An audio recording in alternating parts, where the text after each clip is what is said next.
Bem-vindos, meus irmãos, minhas irmãs, ao canal Bersabé das Graças. Meu nome é Luciana Cordeiro e nós estamos no programa Psicologia e Graça.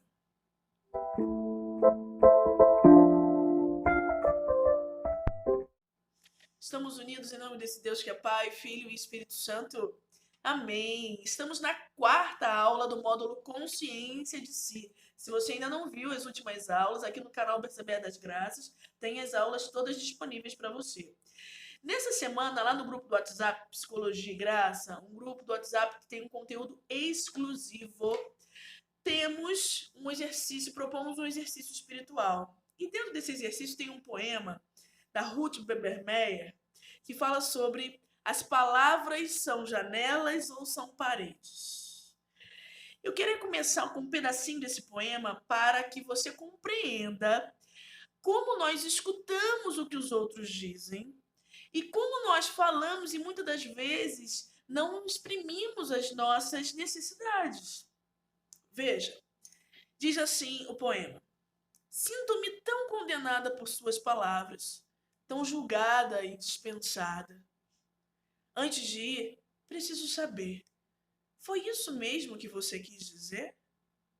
Antes que eu me levante em minha defesa, antes que eu fale com mágoa ou medo, antes que eu erga aquela muralha de palavras, me responda, eu realmente ouvi isso?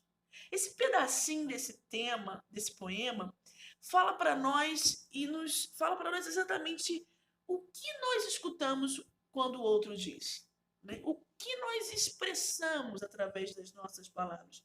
Muitas das vezes nós queremos dizer uma coisa e o tom que nós falamos, o conteúdo da nossa fala, exprime outra completamente diferente, e isso também acontece com o outro. Por isso que o tema do poema é exatamente palavras são janelas ou são paredes. Porque muitas das vezes esses conteúdos, o conteúdo das palavras, elas ficam distorcidos e chega para nós de uma forma totalmente distorcida. Então, nós estamos vindo de uma maratona, de uma série de aulas, em que nesse momento estamos no finalzinho, na terceira etapa do TRE, nos critérios onde como nós analisamos aquilo que é a nossa realidade, como nós analisamos as coisas que nos acontecem. Então existe um conceito frankliano de Viktor Frankl, que é o fundador da logoterapia, que nos ajuda a olhar para aquilo que está nos acontecendo, seja uma situação financeira, seja uma briga de um relacionamento, seja algo que esteja acontecendo com você, nos faz olhar de uma forma mais objetiva. O conceito se chama autodistanciamento. O autodistanciamento nos faz ter uma distância sobre o fato para que possamos não ver somente com todas as nossas paixões e emoções, mas conseguirmos objetivar a situação. Luciana, o que seria objetivar a situação? Objetivar é olhar aquela situação com a realidade, com a verdade. Aquilo que está ali contido, aquilo que é vida e que Deus está me chamando através daquele fato. E não ficar presa somente nas minhas feridas e na forma muito subjetiva que eu tenho de ver a vida.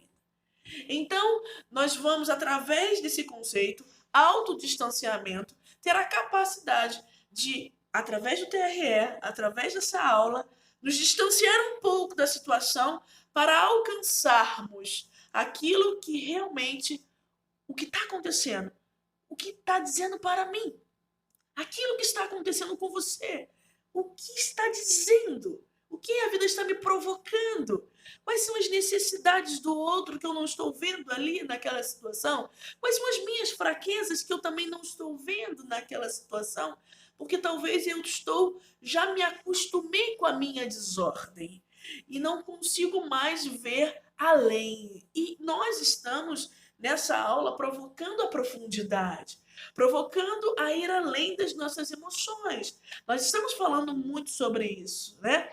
Que na verdade a nossa vontade não pode ficar escravizada das nossas emoções, mas eu preciso entender com a minha inteligência que a situação está me dizendo algo. E Deus mesmo, na santa providência, tem permitido isso e eu preciso estar atenta a esses sinais de Deus, certo? Então, deixa eu falar uma coisa importante. Quando eu olho uma situação, né, a forma como que eu capto a situação que me acontece, a forma como eu sinto aquela situação, ela vai muito dentro, ela vai acontecer dentro do meu temperamento e dentro das minhas experiências passadas. Então existe um filtro. É isso. Existe um filtro, existe uma forma em que eu vejo a vida, a forma em que eu julgo umas situações. E esse julgamento, essa forma, esse critério, esse filtro que eu tenho de como eu olho, como eu vejo, como eu julgo, como eu sinto, como aquilo me abala ou não me abala. Então, disso depende duas coisas. Depende o seu temperamento e depende as suas experiências, as experiências que você teve que foi forjando o seu caráter. Então, hoje aqui, nós vamos nos ater um pouco na questão dos temperamentos, tá bom? Eu queria que você anotasse aí no seu caderno essas duas questões que são muito importantes dentro da nossa personalidade, tá bom? Depois a gente vai falar de outras questões, mas agora nós vamos falar sobre o temperamento, que é algo herdado geneticamente, e aquilo que foi se construindo conforme você foi crescendo, que foi exatamente pela sua educação, pelas suas vivências, que foi construindo o seu caráter. Então aqui nós vamos falar sobre os temperamentos. Gente, vamos partir do princípio que as almas não são iguais, que as pessoas não são iguais. E isso já faz a gente repensar em tantas coisas que nós temos comparado uns aos outros, né? Nós temos uma mania muito feia e muito estranha de ficar nos comparando. As pessoas não são iguais. As almas não são iguais. E eu tenho que dizer para você que, dentro da tradição espiritual da igreja, as almas podem ser classificadas. Sim, elas podem ser classificadas segundo o seu modo de ser, segundo o seu temperamento. Então, o que é o temperamento, Luciana? Temperamento exatamente é o modo da pessoa ser. Ou seja, como a pessoa reage às experiências da vida, né? Como que ela percebe o mundo, como que ela percebe os sentimentos, como que ela abraça aquilo que a vida está proporcionando para ela. Então tem várias formas de ser. Aqui nós vamos falar um pouquinho sobre os temperamentos. Existem 4 temperamentos, 4 formas de ser. Existe o melancólico, o fleumático, o sanguíneo e o colérico. Então vamos começar com o temperamento fleumático. Quem é o fleumático? Fleumático é aquela pessoa que gosta de fazer pouco esforço, né? É aquela pessoa que, na verdade, é visto por muitos como que tem um processo mais lento, né? Talvez um pouco mais preguiçoso. Uma característica importante do fleumático é que ele gosta de ficar, é a pessoa que gosta de ficar na zona de conforto. Quando alguém pede algo para retirar ele da zona de conforto, ele fica irritado. Ele gosta de ficar ali quietinho, dentro daquela zona de conforto. Geralmente é uma pessoa mais lenta. Isso, na verdade, faz com que ele seja muito mais reflexivo. Então, diante de algumas situações, ele para, ele pensa, as pessoas até que estão perto começam a perceber que talvez até julguem que ele seja lento demais ao pensar, mas ele está geralmente pensando, refletindo de novo, refletindo sobre as possibilidades, aquilo que ele pensa. Esse é o fleumático. Por vezes, ele para diante da complexidade das situações. ele não toma aquela decisão rápida, ele não é o impulsivo, ele é aquele que vai parar, vai pensar, vai repensar, vai refletir. Esse é o fleumático, né? Geralmente, ele se distrai muito com aquilo que vem na cabeça dele. Então, aquela pessoa que fica muito pensando, sonhando, tendo muitas ideias, tem várias ideias, porém é de pouco agir. É de muito sonhar, de muito pensar, né? Então, assim, poderia ser um lema do fleumático. O mundo externo é ruim e o mundo interno é muito bom, porque ele gosta de ficar ali na caixinha dele, pensando. Mas é uma pessoa que tem uma dificuldade grande de assumir uma liderança, por exemplo, né? Ou de tomar decisões diante de um enfrentamento. Diante de um enfrentamento, geralmente o fleumático ele para porque ele é aquele que gosta de pensar para tomar uma melhor decisão. E muitas das vezes essa pausa que ele faz diante das situações é visto como uma lentidão, até mesmo como uma apatia. Então, mas por ele conseguir não ser tão impulsivo, ele tem um temperamento que geralmente consegue ordenar melhor as suas emoções, certo? Esse é um pedacinho do fleumático. Vamos para o sanguíneo agora, temperamento sanguíneo. O sanguíneo, ele tem uma fantasia peculiar, que é a necessidade de ficar fora dele. É aquela pessoa que gosta de fazer, que na verdade tem muita dificuldade de ficar no seu interior. Então ele é muito mais fazer do que ser, né? Esse é o temperamento sanguíneo. É uma pessoa ativista, gosta de estar fazendo, é bem agitado. E é muito característico daquelas pessoas que são impulsivas.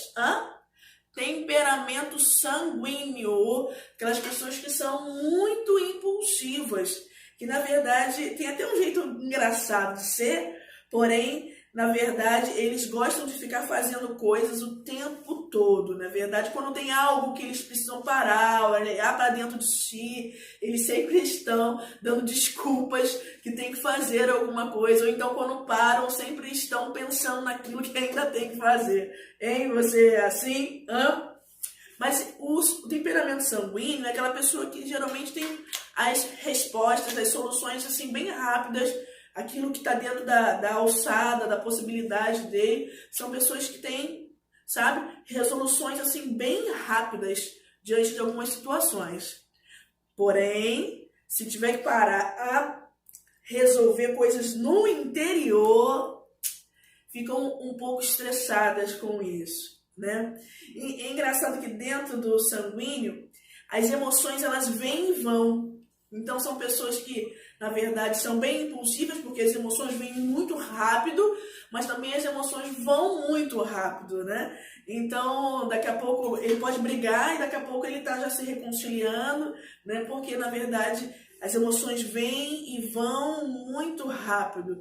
Probleminha é que pensam pouco, né? Por isso que são impulsivos e por isso que às vezes ofendem as pessoas, porque na hora que a emoção vem, eles não conseguem se controlar, né?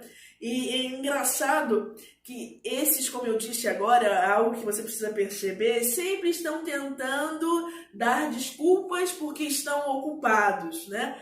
Quando existe algum conflito interno que mexe muito com eles, na verdade, eles sempre, mesmo assim, diante de algum conflito, é mais fácil fugir do que parar para resolver esse conflito.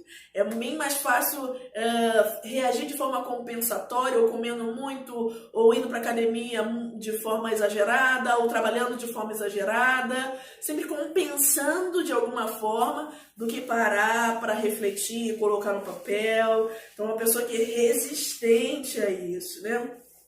Botei aqui algo importante dentro do temperamento sanguíneo, porque por ser uma pessoa que é ativa demais, né, é muito de ação, ela tem uma dificuldade de, na verdade, fazer a identidade em Cristo acontecer. Então, essa pessoa tem dificuldade de conhecer a sua identidade em Jesus Cristo. Quem eu sou, qual é a minha missão. Então, por vezes, A pessoa do temperamento sanguíneo, ela fica meio que perdida, né? Talvez ela fica muito até atenta, muito preocupada com aquilo que os outros dizem, porque naquilo que ela deveria ter cercas, que é a própria identidade em Cristo, ela fica meio perdida nessa situação, tá bom? Este é um pedacinho do temperamento sanguíneo. Existe o temperamento melancólico. O temperamento melancólico são pessoas extremamente sensíveis. São sensíveis e têm uma percepção bem aguçada diante das emoções das pessoas. Então são pessoas que sempre estão observando muito como as pessoas elas respondem, quando as pessoas estão bem, quando elas não estão. São pessoas que estão sempre observando o modo de agir das pessoas, sabe? O temperamento melancólico, ele é assim. Mas geralmente o melancólico tem uma visão muito distorcida de si mesmo. Né? Ele sempre fala sobre si, assim, sobre si, né? Eu sou ruim, sou eu que sou o problema. Se eu fizesse isso aqui não teria acontecido. Então a crença sobre si geralmente é uma crença muito distorcida. Ele tem uma dificuldade de se amar, de se perceber, né? Uma pessoa que está na caminhada, que está no processo. Então, geralmente, ele sempre, quando vai se colocar para uma outra pessoa, quando ele vai perceber as suas próprias reações, ele não tem dificuldade de perceber aquilo que é bom. Ele sempre percebe aquilo que é ruim. Por isso que, geralmente, uma marca, uma característica do sanguíneo é que são pessoas pessimistas, né? São pessoas pessimistas porque, na verdade, quando eles vão avaliar uma situação, eles veem sempre aquilo que pode ser um obstáculo. Sempre é aquela pessoa que começa a perceber aquilo que pode dar errado, sabe? Então, geralmente, ele é visto como aquele que seja pessimista. Por isso eu até coloquei aqui algo importante, que ele até parece ser um obcecado pelo mal, né? E quando ele vai olhar e dentro dos próprios relacionamentos, é aquela pessoa que se prende muito no erro das pessoas. É aquela pessoa que olha e ela sempre vai ficar ali presa, remoendo o erro da outra pessoa. Sim. Então, na verdade, tem essa característica, o sanguíneo tem essa característica de agradar. Sempre tentar agradar e valorizar a outra pessoa para tentar ter o seu próprio afeto, para tentar ser aceito, né? Então, ele também tem essa via de alguma forma agradar os outros, valorizar as pessoas, principalmente aqueles que ele tem um pouco mais de afinidade, porque geralmente os melancólicos são pessoas que têm uma dificuldade de sociabilidade, ou seja, o que é isso? De se relacionar com as pessoas. Então, geralmente as pessoas que o melancólico tem uma afinidade são pessoas que lhe barganham um pouco de afeto, lhe barganham um pouco de aceitação dessas pessoas. Então, bom, falamos que tem uma capacidade pequena de se amarem, sim, os melancólicos, são pessimistas. Agora, uma característica muito importante: eles vivem pensando e remoendo os erros do passado e os sentimentos do passado. Eles vivem remoendo, eles parecem que são um vulcão de boca para baixo, né? Então, a gente nunca sabe o que está se passando dentro de um melancólico, como ele está vendo, o que ele está sentindo, porque geralmente são introspectivos, são pessoas, é engraçado a visão do vulcão de cabeça para baixo, porque ele está com milhões de emoções dentro dele, mas ele não consegue se expor, ele não consegue falar, mas ele está pensando, está acontecendo um mundo de coisas dentro dessa pessoa. Esse é o melancólico, né? E como eu disse para você, geralmente nos relacionamentos, são poucas pessoas que ele tem afinidade, né? Ele tem uma dificuldade de se relacionar, ele tem muita pouca paciência para se relacionar, né? Porque geralmente são perfeccionistas, né? Os perfeccionistas, eles têm essa questão de sempre estar olhando aquilo que falta, né? Aquilo que ainda não tá bom, que precisa.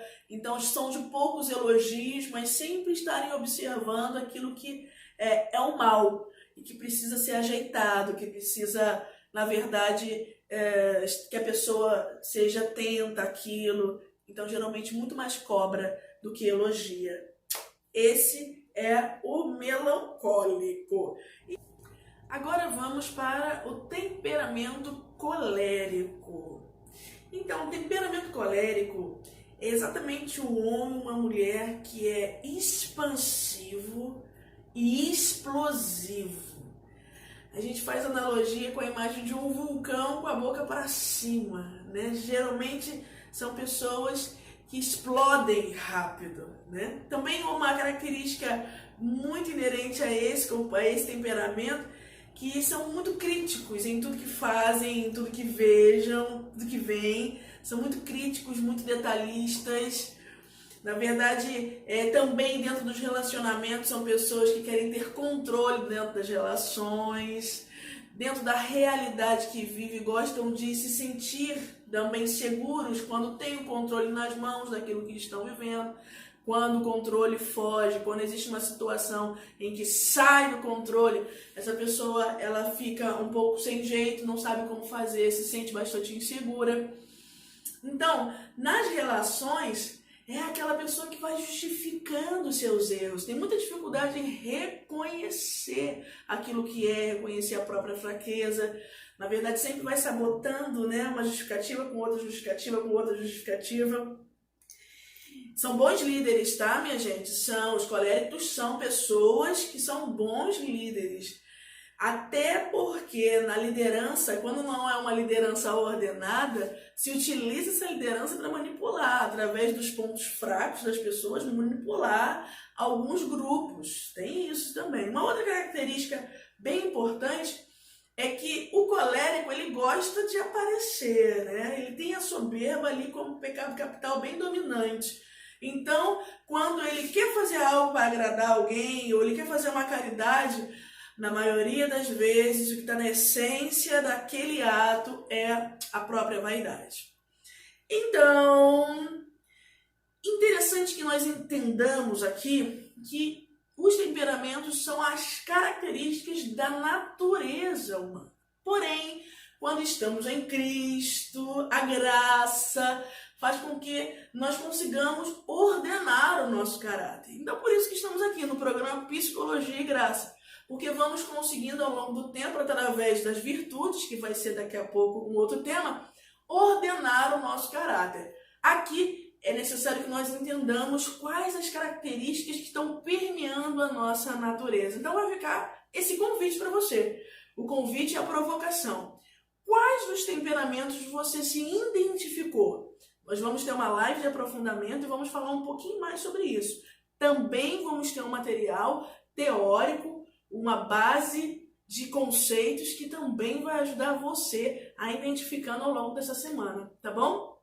Fica aí a pergunta: quais dos 4 temperamentos você mais se identificou? Meus irmãos, vocês acharam o conteúdo dessa aula relevante para a sua vida, para a sua caminhada de fé? Se você gostou, se você achou relevante, se inscreva no nosso canal e ative as notificações para receber outros vídeos. E na descrição desse vídeo tem um link que, ao você clicar nele, você é enviado para um grupo do WhatsApp de material exclusivo, só sobre psicologia e graça, material maravilhoso. Então, você está convidado a mergulhar nesse conteúdo através do WhatsApp, tá bom? Muito obrigada por mais uma aula e pela sua presença. Em nome do Pai, do Filho e do Espírito Santo. Amém.